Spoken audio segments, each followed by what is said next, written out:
En este momento vamos a pasar al tema de la salud mental y emocional en tiempos de pandemia. Para ello nos acompaña la doctora Celeste Jiménez, quien es médico psiquiatra y terapeuta familiar. Vamos a hablar a continuación sobre las emocionales que puede causar en algunas personas esta situación de pandemia que ha motivado, como ya todos sabemos, una situación de confinamiento. Entonces, doctora, vamos a empezar por los más propensos. ¿Quiénes tienden a padecer de ansiedad, temor, pánico y otras afecciones emocionales en medio de este tiempo de cuarentena y por qué? Mira, realmente las personas que están más propensas, como tú dices, a padecer de estas enfermedades que ya mencionaste, para no mencionarlas todas de nuevo, está precisamente el paciente que ya la padece y adicional a eso un paciente vulnerable. Sabemos que habemos en la sociedad muchos pacientes vulnerables, dígase a nivel económico, a nivel de algunas comorbilidades, o sea, que tenemos otras situaciones de salud, y entonces eso nos complica porque, haz de cuenta, un paciente, por ejemplo, con asma, y están diciendo, adicional a lo que dice la doctora, por ejemplo, que en los niños es la tasa que menos se ha complicado, pero los pacientes asmáticos, por ejemplo, tienen un temor a salir a las calles. Y ese es un paciente vulnerable, entonces ya tú sabes, está el paciente que de alguna manera es obsesivo compulsivo, y entonces con esto de que hay que lavarse las manos tantas veces al día, y entonces se complica y hace un trastorno obsesivo compulsivo que de repente solamente era ansioso. O sea, un paciente con una entidad y aunado todas estas medidas, que son las medidas generales que están impuestas y que debemos de todos hacer, y los pacientes entonces se sienten pues no muy a gusto, sino con una preocupación excesiva. ¿Cómo podemos evitar estos síntomas propios de un estado de ansiedad? ¿Cómo podemos evitarlo? ¿En un paciente que no sea ansioso o en un paciente ya ansioso? En ambos. En ambos. Podría Bueno, la información en ambos. ok. Pues en un paciente ansioso, las recomendaciones, así como dice la cardióloga, la doctora Guerrero, no puede descontinuar el medicamento. Es lo primero que tienen que hacer los pacientes que ya tienen una entidad. Tienen que continuar con su medicación, tienen que estar en constante conversaciones, ya sea por esta vía, por llamadas, con el médico tratante. Y pues obviamente una recomendación ahora para toda la población, sería bueno que todos los escuchen, es ver pocas noticias, esas noticias que realmente son devastadoras. Usted estar en el televisor siempre para ver las cantidades de muertos, la cantidad de infectados, eso nos hace tener más ansiedad.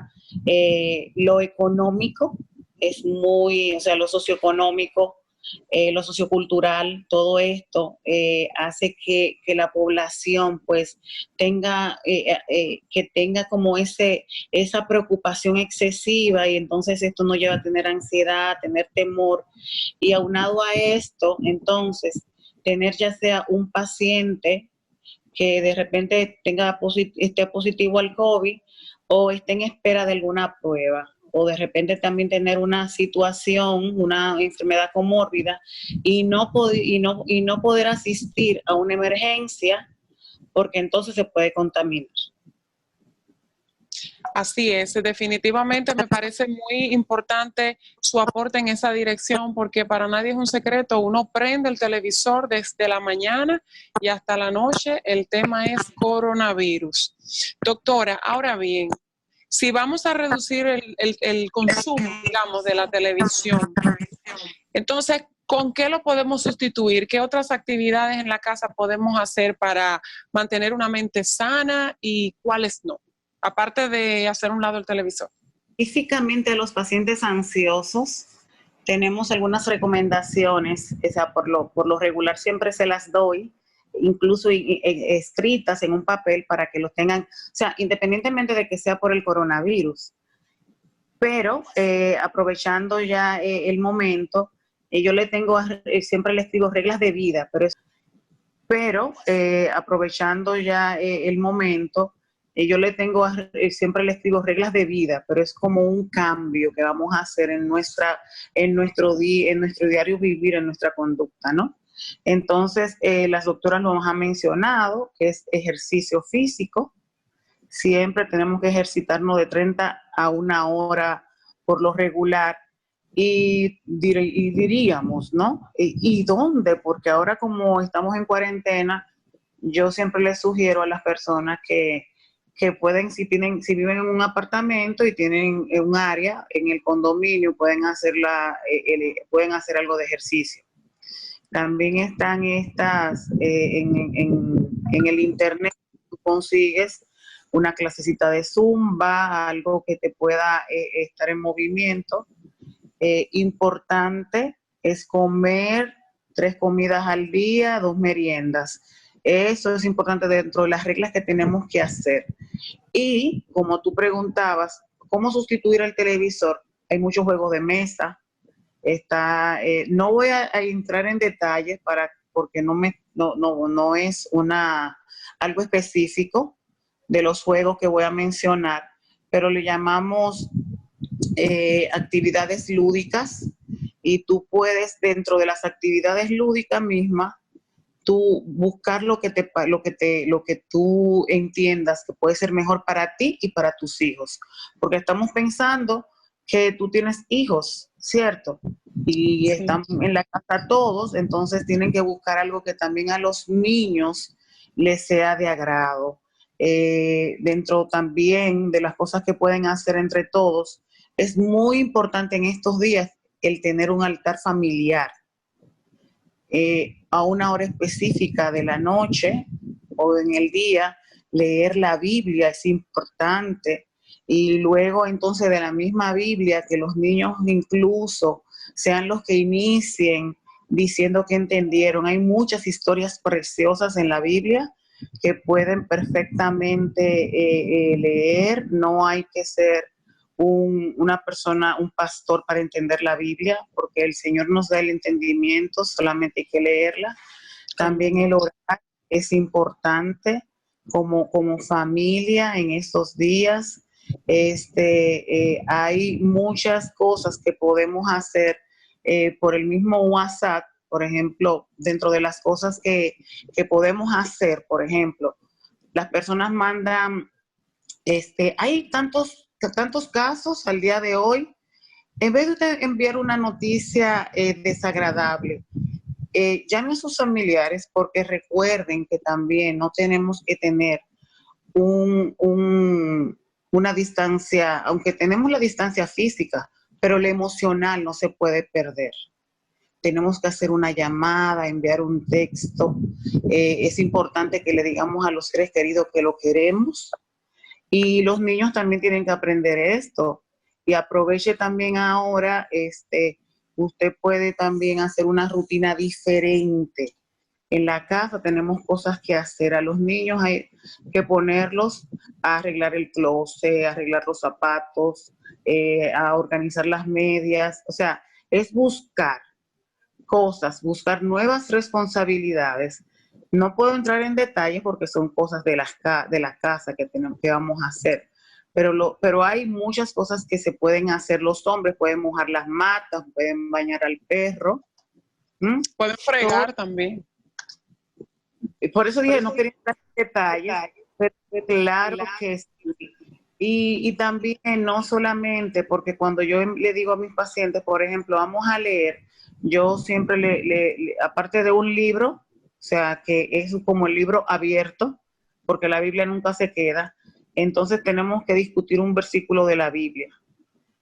Y un libro abierto que sea de su gusto, ¿sí? Esas son de las cosas que por lo regular recomendamos. También está lo que son los ejercicios de respiración, que los pacientes ansiosos, dicho sea de paso, son muy buenos, que están también en el internet. y pueden hacerlo todos. También hay ejercicios normales que en estos días podemos a tratar de rebajar un poquito. Eso es muy bueno, porque estamos comiendo también a horas que por lo regular, como nos acostamos más tarde también, pues comemos de más. Así mismo es, excelente, doctora. Bueno, Carlos, yo creo que la siguiente pregunta ya quedó respondida. Exacto. Ya tenemos la respuesta. Estas son las actividades que podemos hacer para poder evitar la ansiedad, y también son recomendaciones que ya el paciente con diagnóstico psiquiátrico puede evitar caer en un colapso quizás o empeorar su situación. Perdón, Carlos, como yo estábamos hablando ahí o sea, lo que estuve tratando realmente, lo que pasa es que se unen muchas de las cosas, pero en el paciente ansioso como tal está lo que es la musicoterapia con los ejercicios de respiración. Y ellos no deben de dejar de comer, porque el ansioso dice que come por ansiedad, pero no se come por ansiedad, se come porque estamos ociosos. También nosotros abarcamos las medidas de prevención para otro tipo de pacientes con enfermedades psiquiátricas como depresión, bipolaridad, esquizofrenia, y también me interesaría saber, doctora, cómo usted está manejando eso a sabiendas de que las consultas presenciales han sido suspendidas. ¿Qué seguimiento se le está dando a ese tipo de pacientes? Mira, ahora mismo... y si alguien quiere hacer contacto con usted. Sí, la Sociedad Dominicana de Psiquiatría tiene lo que es el Psiquiatría COVID.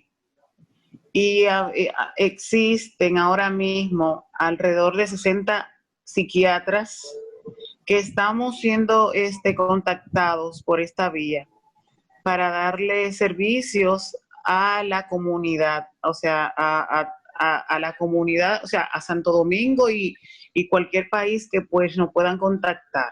Eso es lo primero. Lo segundo es que se continúan ingresando los pacientes.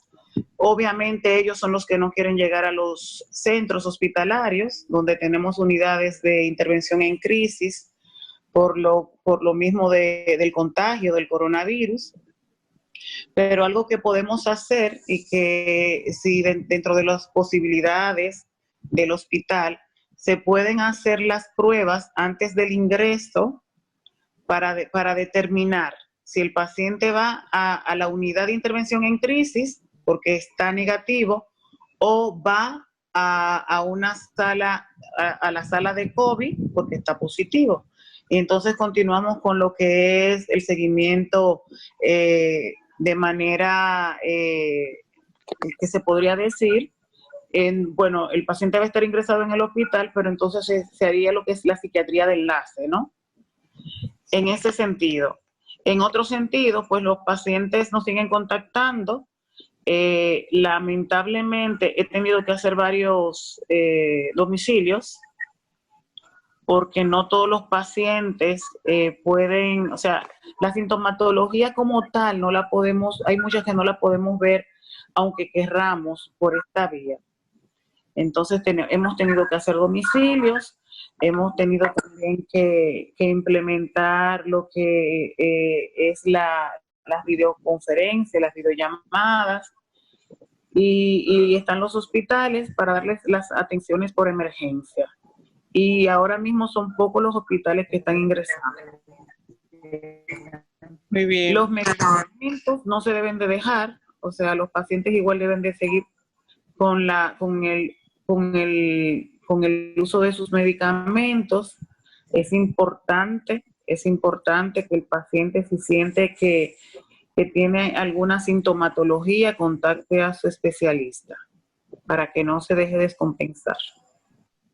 Muy bien, doctora, muchísimas gracias. Valoramos su aporte, entendemos que esta es una de las áreas también igualmente importantes con relación a esta situación que vive no la República Dominicana, sino el mundo con el tema del coronavirus. Así que muchísimas gracias.